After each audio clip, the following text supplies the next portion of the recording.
So today we are talking about calming the nervous system, stress relief, with Christie Jordan, founder of Source Healing. We are living in a perceived state of constant trauma and anxiety right now. We need to calm down. We need to let ourselves heal. We are not running for our lives from a saber-toothed tiger. Our modern world is moving so quickly. We need to rest, but there is hope. Our nervous system is the source of our immunity. We need to change our mindset. In the words of today's guest, Christie Jordan, where the mind goes, energy flows. Christie is a teacher, a healer, and a mother. She is an acupuncturist with a degree in Oriental medicine and the founder of Source Healing in Chicago. Hello and welcome to Well Informed. I have been so looking forward to this conversation.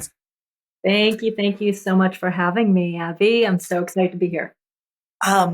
Right now, I feel like a constant underlying agitation, and I'm not being chased by a bear, but it's the constant breaking news of it all. And the day after day is a fire drill, and I'm not seeing people, especially teens, not enjoy things for the sake of participating. Rather, they seem to just want to check off the next trend curated by TikTok on their to-do list. And we need to get off the hamster wheel. We need a reset. And that's where you come in. Help, Okay. Christie, help. So basically, this is, I pretty much gather information from trends that I see in a treatment room, like from week to week. And so I'm observing what are like greater trends I'm feeling with each patient, right? And no one comes in with any life-threatening anything. Most people come in with specific physical symptoms, and they can range from anxiety, insomnia, to some sort of inflammation or pain, to some sort of digestive, to some sort of like women's health thing, like fertility or menopause, right? So it really ranges from person to person. But one of the things that I see like across the board pretty regularly with most, not all, but most of the people coming through, is there's this constant sense of, I can't catch my breath. I'm running. And so that is, I realize that, people's fight or flight response has been up and high alert. And I understand why. The world is a little crazy. The kids are, are very influenced by specific things that are, not necessarily true to them. And we as mothers and as parents are also very anxious around that. So, yeah. So our fight or flight has not evolved to distinguish between life-threatening situations from not. And the constant stress is known to have lifelong health consequences. What can we do? What can we do to reset so that we can teach our fight or flight response? This is not a real trauma, danger, hazard in front of you. What can we do? Okay, so the first thing you can do is this. You got to really get present to what's happening in your body right here, right now. And you got to be aware. There are three parts of three parts I want you to pay attention to. And this is really, really easy to do, you guys. And this is something that I take all our patients through, because this is important no matter what you're coming in for. The first thing to do is notice what your mind is saying. Okay. And your mind, and in the meditative tradition, it's called the monkey mind, because it's constantly coming at you like a monkey. Like it's like, yip, yip, yip, yip. What if this happens? Yip, yip, yip, yip. You remember when that happened? And it's also a thing that kind of puts you down and second guesses you. And, we're not going to make it, that sort of a thing. So that mind is an important thing to simply be aware of. And even if you just are aware of what your mind is saying, that is the biggest start you can have. And I like to name the mind, and I like to give it a name separate from me, because I don't want to identify myself as my mind. I see the mind as an add-on app. That's an important aspect of our experience, our human experience, because the mind is connected to the reptile brain, which is connected to the caveman brain. It's the oldest part of our brain that has evolved with us over time. Right. And it's a good thing that it was connected to fight or flight, because our caveman ancestors survived. Here we are today. Yes. It was just doing its job, that mind, that the fight or flight thing. And so here we are in our modern day world, and we're constantly hearing it. And what's important to realize is whatever our mind is thinking, our body has a physiological response, an immediate physiological response. Our body doesn't know what's true and what's not true. So for example, let's what if something. What if the economy falls? What if I lose all my money? What if something happens to my child? What if my cancer comes back? Any of those what ifs, if you close your eyes for a moment, and I always take people through this exercise, take a deep breath in. And if you close your eyes and you imagine yourself tasting a lemon and like actually cutting a lemon open and sniffing the open lemon and then biting into a sour tart lemon and tasting the sour tart juices on the tips and sides of your tongue and the back of your tongue. And even now, I find myself smacking because my salivary glands are going. Are your salivary glands going? Yeah. You're smacking? So was that lemon really in this room with you, right in front of you, or did you just imagine it? No, but I could smell it. And you can taste it, right? The tartness on your tongue. And so that is an example of the mind-body connect, an immediate way your body physiologically, biologically responds to what you're thinking.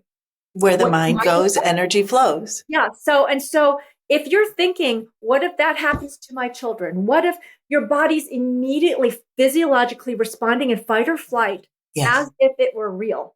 Yes. And the thing is, it's important to realize that. It's hard to, because you realize that there's some low grade or even high grade panic or anxiety happening. It's always been there, like an underlying hum. That's right, because your mind is constantly going, whether you're conscious of it in the forefront or unconscious of it in the background.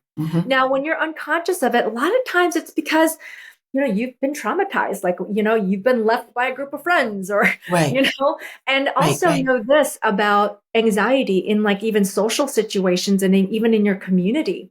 A lot of times social anxiety happens because back in the caveman days, if your cave tribe didn't like you and they kicked you out, you would not survive. Yes. So it's a fight or flight response to care a lot about what everyone thinks and want to be liked and people please and all this stuff.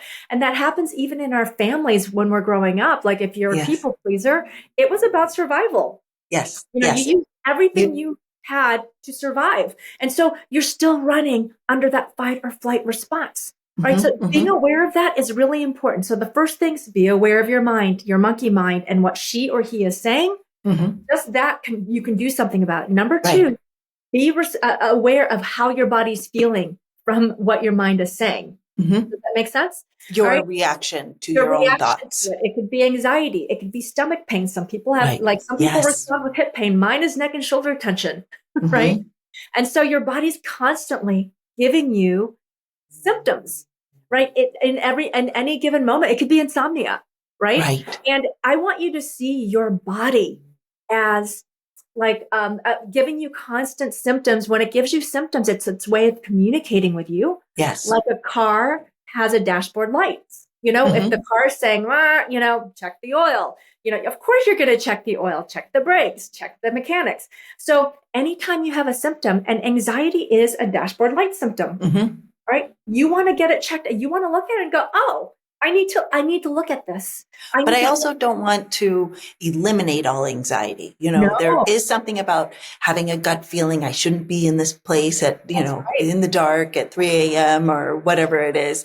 There are some things that you need your gut instinct as opposed to just getting rid of all of the anxiety. Being too relaxed is equally as harmful. Yeah. And that is not realistic, because that add-on app has to be there in order for us to be in these bodies. Now, remember I said monkey mind, it's an add-on app to the bodies. And if you're thinking the same thought over and over again, going, oh my gosh, what if, for example, I forget to pay that bill or whatever it is, well, then that anxiety can have you act on it so that you can reduce it. Now, it can be a certain motivator. It's a beautiful thing. It has to be there, because what if a bus is coming at you? You want that monkey mind to go, get the heck, you're going to jump out, and all the energy. You remember, like when you're in fight or flight, all your energy goes to your muscles and into your circulatory system. So your heart rate goes up, your blood pressure goes up, so you can run out of dodge as fast as you can. It comes in handy, that fight or flight, when you're running out of a burning building. It Yes. comes in really handy when you're in dangerous situations and your body's going, wait a second, this doesn't feel right. Right? But we're So not in constant danger right now, but that's we right. are all feeling so much come at us. And I'll tell you, that's where I want to, take it down a notch and not have the constant hum underneath. And I know I wake up and my list never gets shorter. It always seems to grow. But I don't know how to reduce the hum, reduce the background noise that's always going. Um, I I feel that when your body is talking to you, sometimes I don't listen and I just keep moving. And I know I'm tired, but this has to happen, this has to happen, and this has to happen. So sometimes I don't feel like I have a choice. And I know that my body reacts to it, then I'll just, I'll get sick. I'll be less immune to the cold so or how does your body, what are the dashboard light symptoms of your body? All right. Remember, this is the one car you get that you don't get to trade in. And so yes, you listening to those dashboard light symptoms is a way for you to tune in and go, you're my partner for the rest of this life. yes, yes, So yes. what are your dashboard light symptoms? You want to think about those things. Um, are you asking me? Yeah. Because I'll share. So when I am under a lot of stress, I've had alopecia throughout my life. And, when I was a teen and tween, I'd get the little dots. And finally, when there was so much happening, it was about 15 years ago, all of my hair fell out. Wow. All of my hair completely fell out. And all I could do was react. I never thought about prevention. I just waited and, I didn't wait for it all to fall out, but, I hadn't sought out Eastern or other than Western medicines. And the primary difference I've learned about everything else besides Western medicine is that they're preventative.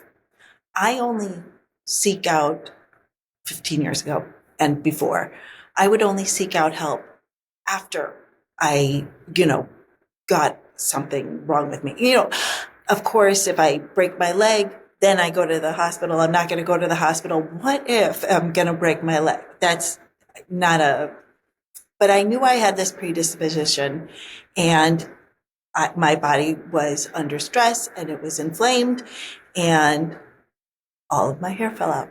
Yeah. And that I know, and I know there's a little one back here. I know that things are getting a little raised and I do work harder.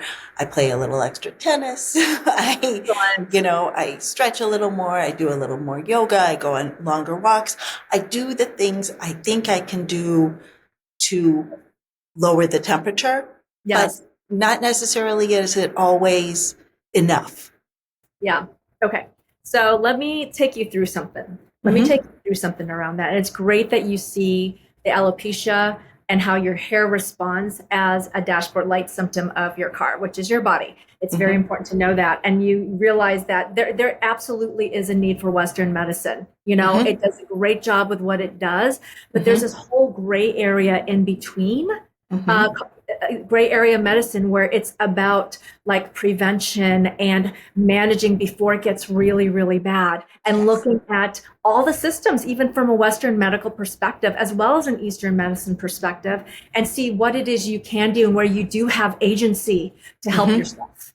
Right. And it's stuff we don't learn in school. We have to learn it through the school of hard knocks. Yes. When we lose all our hair and we get desperate and and then the thing is you found a way. Yes. You've learned it. Yes. And that's not a perfect way, but you found a way. Being on the other side of it, I have talked to a lot of kids in the district do have alopecia. It's rather common. Not everybody gets the full on alopecia totalis, but because I have experience, I have walked other people through the process of how I got my hair back. And I am sitting in front of you. I am a miracle. I cannot believe it. I am so lucky. I know everyone says, oh, it's a bad hair day. I think, oh my God, it's a good hair day. It's a bad hair day. I'm just so glad to have a hair day. Yeah, I'll be totally honest. Yeah. It was like the first time I walked and I didn't have a wig on and it was raining and it was windy. It felt so good. Yeah. Yeah. And it sometimes it takes a breakdown like that to be really, really present to what a gifting, something that most people take for granted is, right?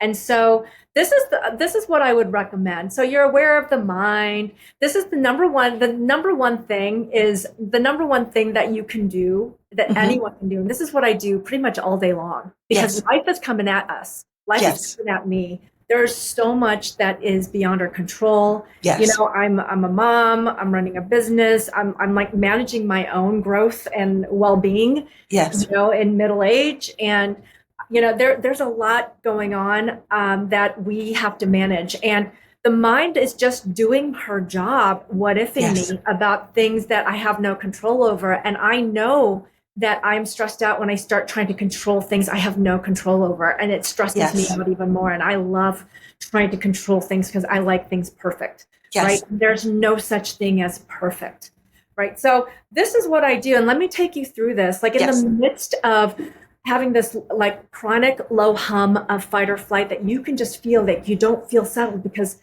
you're managing everything. This is what I want you to do. So put your hand on your heart center. This is what I do sometimes 8 times an hour. And I am not kidding you, but it takes a split second. So to yourself. Yeah, you do it to yourself. For myself. So I'm taking you through the process and it's this simple, believe it or not. Take a deep breath in, into the center of your chest, wherever your hand is, go right into that area. And then just keep breathing into it. I want you to keep breathing in. And everyone can do this. This is called the heart center in energy medicine, but in Chinese medicine, this is where the Shen or the spirit resides. So the Shen is a Chinese word for spirit.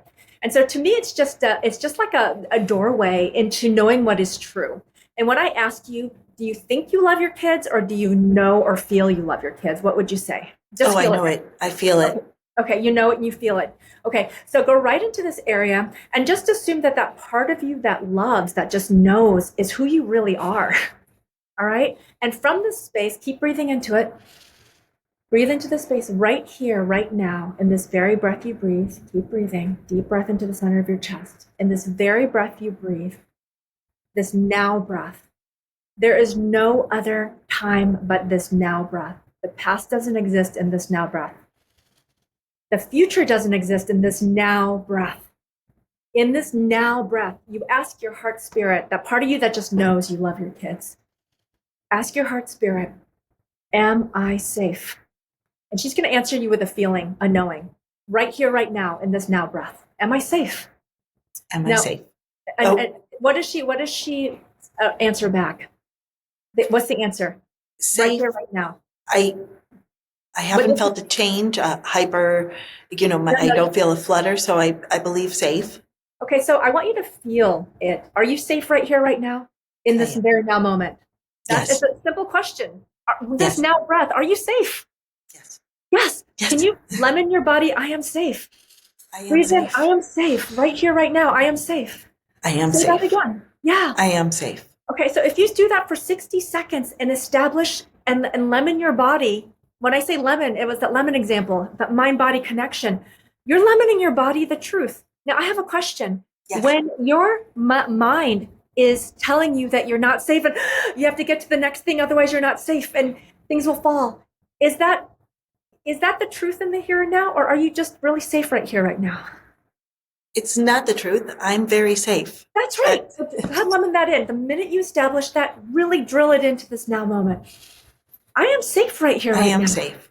I am safe right now. Okay, did you feel that? So you just shifted your energy out of the biggest lie your mind tells you in every now moment, which is you're not safe. Mm-hmm. You get that? So it's from now moment to now moment to now moment that you have to establish what is true in the here and now in your body. Because if you don't, guess who gets to drive your car? Your monkey mind. Yes. And if your monkey mind is driving your car, your monkey mind her job is to tell you over and over again that you're not safe. You got to get to the next thing. And if you drop the ball, all hell will break loose. Things will fall apart. And you're just constantly in this state of And this is what all of us are doing. We read the news, and anytime I see something bad happening to children on the news, Yes. I start doing this, and I go, oh my gosh, what if it happens to my, and I have to go right into my heart and spirit and right here and put my hand and go, am I safe right here, right now? Yes. Are my kids safe right here, right now? Yes.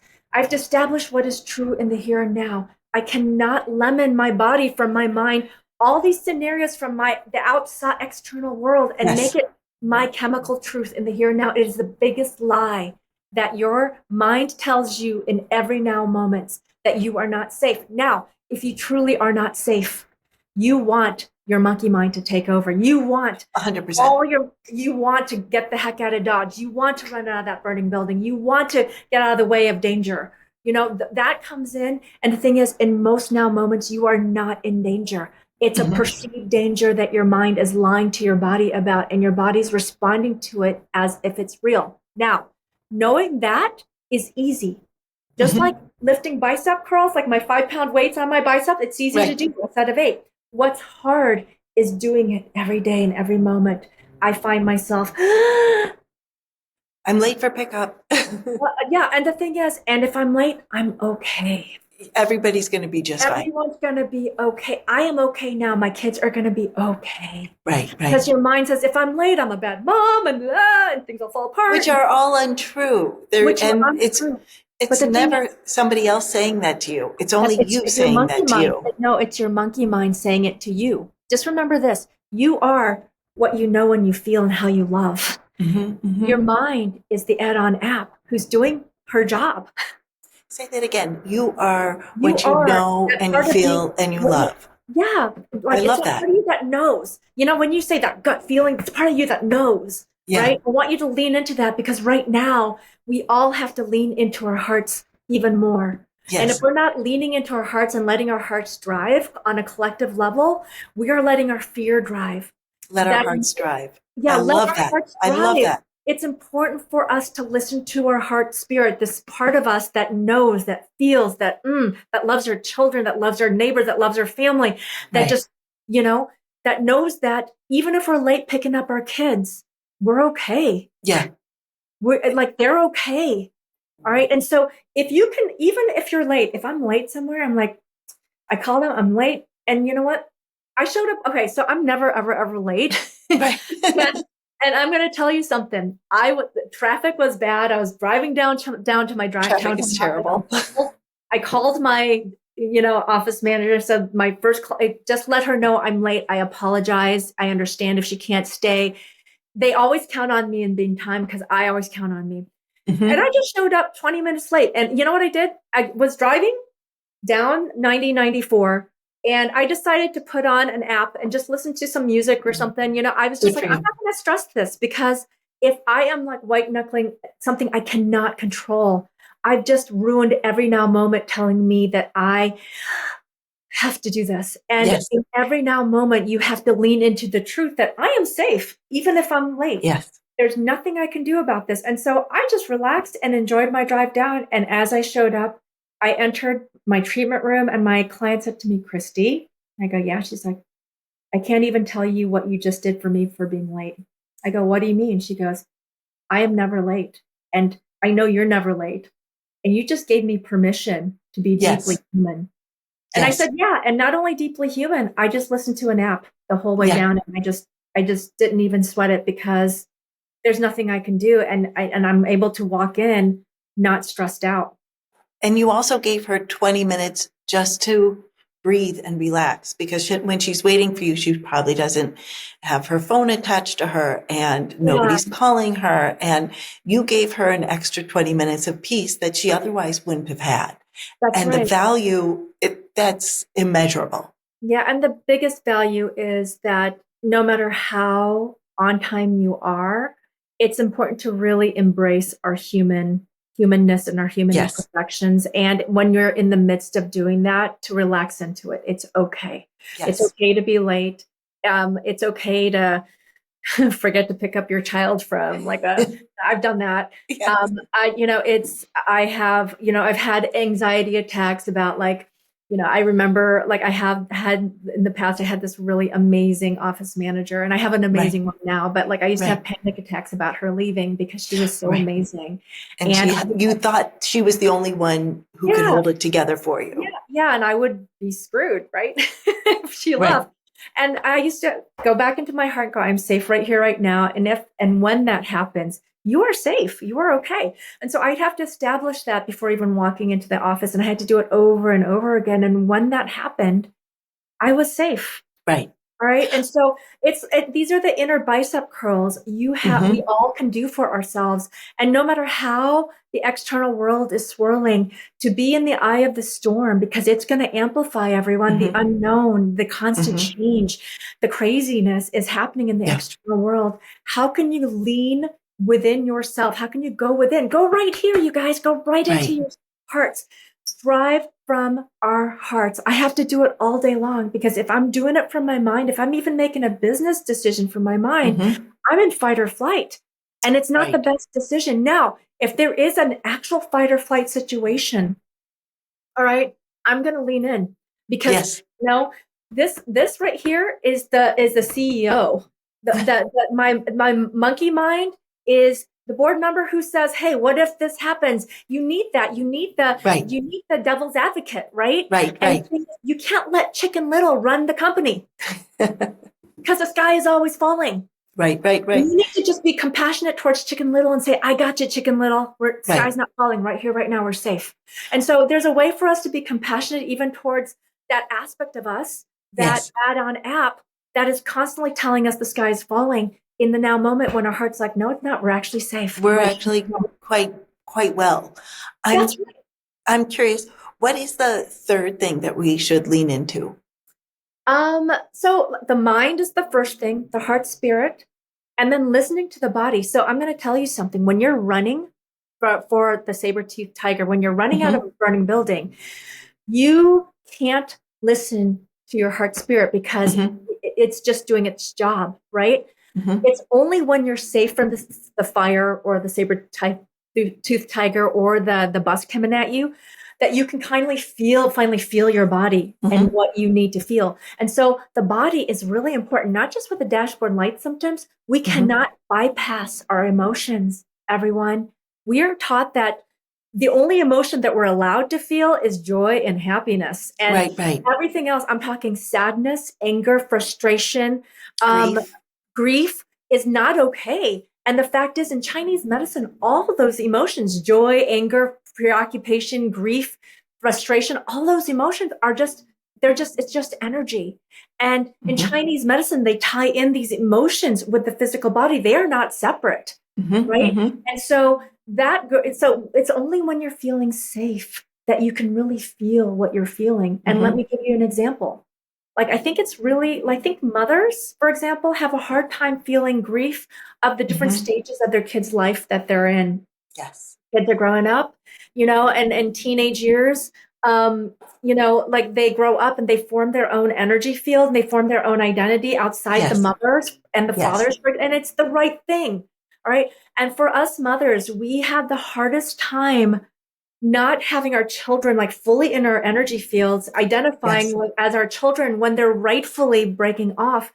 As mothers, it's hard for us to feel our grief around a rightful grief around a rightful passage of like a rightful thing that's happening, like us doing our jobs. As they hit every milestone. That's right. Yeah. That's right. And knowing that I'm, everyone's very emotionally constipated. They don't let themselves feel these things. And this is just one example I see regularly. And knowing that I'm not a crier, but like at any milestone, like I have a son who's 15 and he's turning into a young man and he has a girlfriend that he's just, and how proud you should be. Yeah. Well, and the thing is, I can be both proud and sad that my little boy is growing up and he doesn't snuggle like he used to before. And, so those milestones in my private moments and in all of our private moments, it's okay for us to feel these rightful passages of time because it's a release of energy that needs to be released from our bodies. Otherwise, we're in chronic anxiety about feeling them. And so when we're in chronic fight or flight, there's no time to feel sadness. There's no side to anger or frustration, a rightful frustration. Just do. we just keep going forward and our bodies move into breakdown, you know? And so slow down. When you are safe to feel your emotions. Very important. Otherwise it builds up, and when there's a buildup of blocked emotions, it manifests as something physical for us sometimes. Every time. I like to do something at the end of every interview. It's like a source and self speed round. It's a bunch of little questions. Don't overthink it, just for fun. I'm just going to throw a few at you. Are you ready? Yep. Okay. What's your favorite workout? Tennis. What have you, and soccer? Salt, which is a ballet bar. Yeah. I know salt. What have you learned from your experience as a holistic health studio proprietor? I don't know the exact thing to call you. I'm a lot more resilient than I ever thought I was. Amazing. What's your favorite music? Oh, it depends on my mood. That's a good answer. Yeah. What's your favorite source and self product? Definitely the honeybee. Oh, really? Oh, good. She's great. She's great. What's your favorite place? Place in the world? Anything. My favorite place, okay, I would say in the mountains, anywhere in the mountains.